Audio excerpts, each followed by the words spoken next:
सबसे पहले तो गलती यही वो बोल रहे हैं कि अकेले चुनाव लड़ेंगे। 243 सीटों पे 243 उम्मीदवार होंगे, तो पहले तो यहाँ अकेले नहीं हुए। एजेंडा है कि नहीं वो चुनाव लड़ेंगे 243 सीटों पे, और ये प्रण लेकर के चले थे। उन्होंने कहा भी था कि 10 साल में हमको बिहार बदलना है, जिसमें से लगभग 1.5 साल से ऊपर हो चुका है। इनको कोचिंग दिया, आइए मेरे दुकान में। हमने इनको कोचिंग दिया, आइए मेरे दुकान में। हमने इनको आईएएस बनाया, आइए मेरी दुकान में। हमने इनको डॉक्टर बनाया, आइए मेरी दुकान में। और इसका धंधा भी जब जबरदस्त होता है। स्ट्रेटजिस्ट का काम उनको नहीं मिला, तो उन्होंने कहा कि ये नई दुकानदारी शुरू करो। अब इस दुकानदारी में वो एक खिलाड़ी के रूप नहीं, बल्कि वो काम वही कर रहे हैं, खाली उसका तरीका बदल दिया है। पनोरमा ग्रुप, जो सोचता है वो करता है। नमस्कार, भारत लाइव देख रहे हैं आप, और ये भीतर की बात है, जहां पर चर्चा होती है राजनीति गलियारे में पर्दे के पीछे चल रही कहानियों पर। वो कहानी जो बाबा आप सभी दर्शकों के सामने लेकर सामने आते हैं, क्या कुछ हो रहा है बिहार की राजनीति में। एक बार फिर से प्रशांत किशोर ट्रेंडिंग में चल रहे हैं। ट्रेंडिंग में इसलिए क्योंकि प्रशांत किशोर किसी एक दल के साथ गुप्त मीटिंग कर उन्होंने गठबंधन कर लिया है। किसके साथ किया है, इस बारे में चर्चा पहले भी पंचनामा में हो चुका है। लेकिन बाबा से एक बार फिर से जानेंगे कि प्रशांत किशोर मोहरा या खिलाड़ी, हिला के रख देने वाली असलियत। तो प्रशांत किशोर एक बार फिर से राजनीति में ट्रेंडिंग में है। क्या करने वाले हैं? हमने सुना है 2 तारीख को एक पार्टी गठन करेंगे, गठन करके 243 सीटों पर विधानसभा का चुनाव भी लड़ने वाले हैं। लेकिन क्या अकेले लड़ेंगे, गठबंधन में लड़ेंगे, क्या प्लानिंग चल रहा है उनका? रत्नेश, ये वो बातें आप बता रहे हैं जो बातें सब कोई जानते हैं जी, लेकिन हम भीतर की बात लेकर के आए हैं, यानी कि जो बातें अब तक पब्लिक डोमेन में नहीं है, हम वो बातें बताएंगे। जी। आपको याद होगा, नमन जी उनका एक नाम रखे थे, पैरासाइट किशोर जी। वो नाम अब उनका फेमस नाम हो गया है, ट्रेंडिंग में है। और जैसे ही उन्होंने अनाउंस किया कि 243 सीटों पे लड़ेंगे, तो बहुत से पॉलिटिशियंस हैं जो जानते हैं अच्छी तरह से, प्रशांत किशोर को जानने वाले भी और हमें भी जानने वाले, हमारे चैनल को जानने वाले, नमन जी को जानने वाले, उन लोगों ने हंस करके इस बात को मतलब प्रस्तुत किया, जिससे ऐसा साफ लग रहा था कि कुछ ना कुछ इसमें लेकिन किंतु है। यानी प्रशांत किशोर अकेले चुनाव लड़ेंगे, ये तो बड़ा आश्चर्यजनक बात है। सबसे पहले तो गलती यही वो बोल रहे हैं कि अकेले चुनाव लड़ेंगे।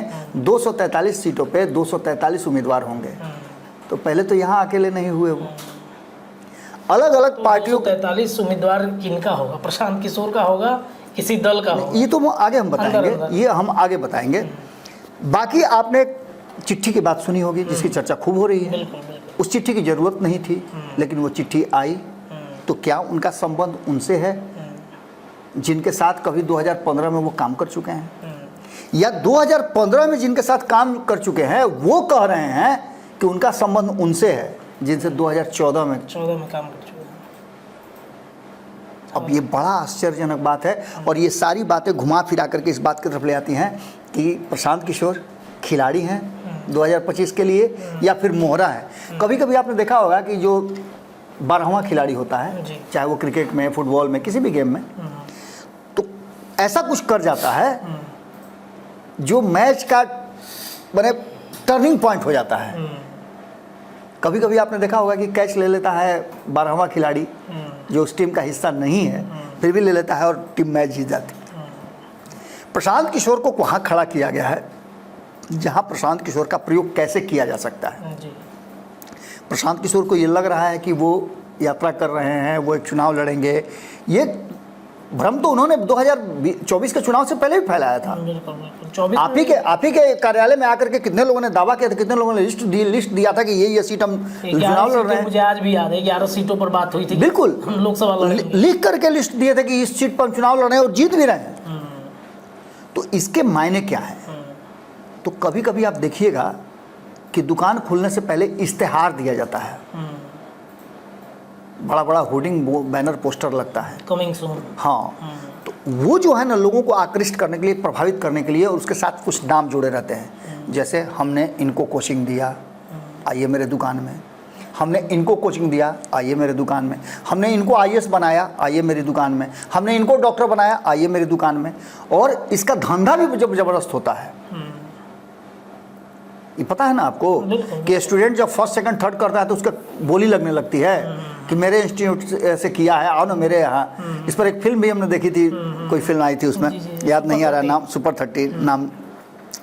ऐसी परिस्थिति में प्रशांत किशोर निश्चित रूप से दो जगह खड़े हैं।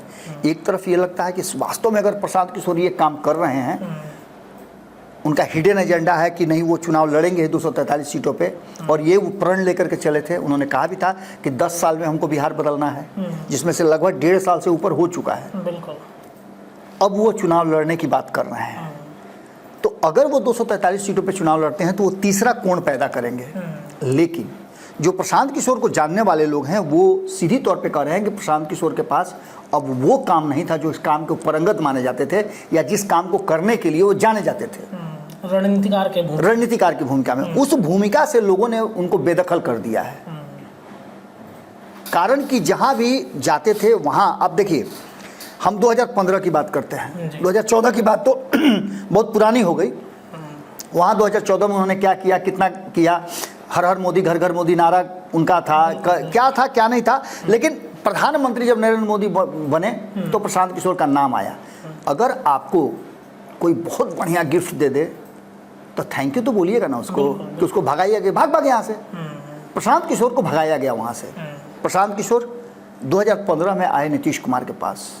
नीतीश कुमार ने काफ़ी सम्मान दिया, लेकिन नीतीश कुमार ने एक बात कही कि इनको हमारे पास शाह जी ने भेजा है, अमित शाह ने भेजा है।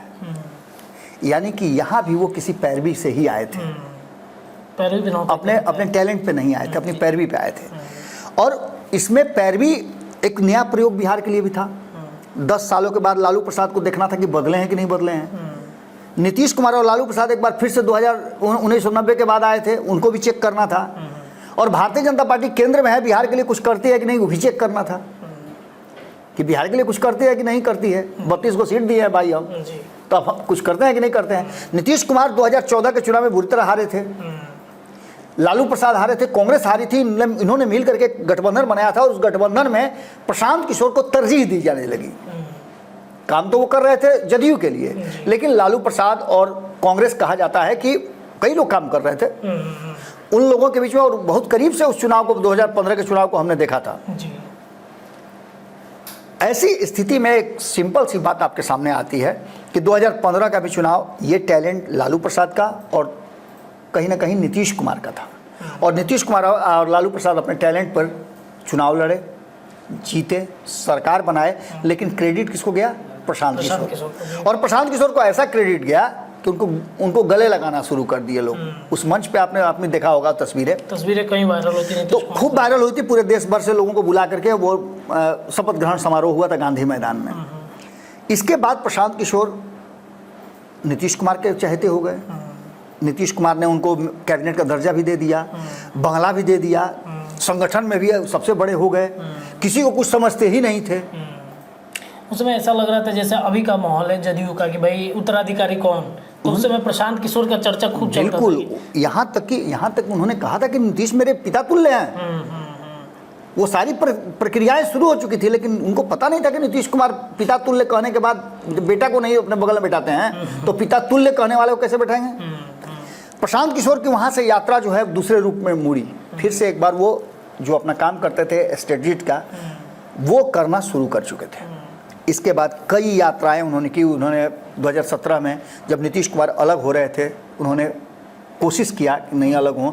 नीतीश कुमार को कई मुद्दों पे उन्होंने रोका, CAA पर रोका, NRC पर उन्होंने रोका। नीतीश नहीं माने। नीतीश ने कहा कि नहीं, ये मेरे राजनीति है, हम जानते हैं कैसे करना है, आप जो कर लिए वही बहुत है।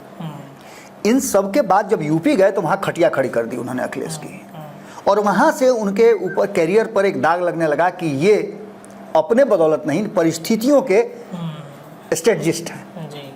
इसके अलावे आंध्र प्रदेश की बात कर लें तो एक एंटी इनकम्बेंसी चल रही थी चंद्रबाबू नायडू पर, YSR वहाँ जीत गए, तो ये भी क्रेडिट उनके नाम पर गया। लेकिन सबसे अंत में हम आते हैं उस जगह जहाँ से उन्होंने ये कसम खा लिया कि अब हम रणनीतिकार की भूमिका में नहीं रहेंगे। और वो क्यों किया था, वो आज हम राज खोलने वाले हैं। इसीलिए हम कह रहे हैं कि ये खिलाड़ी नहीं बल्कि मोहरा है। जी।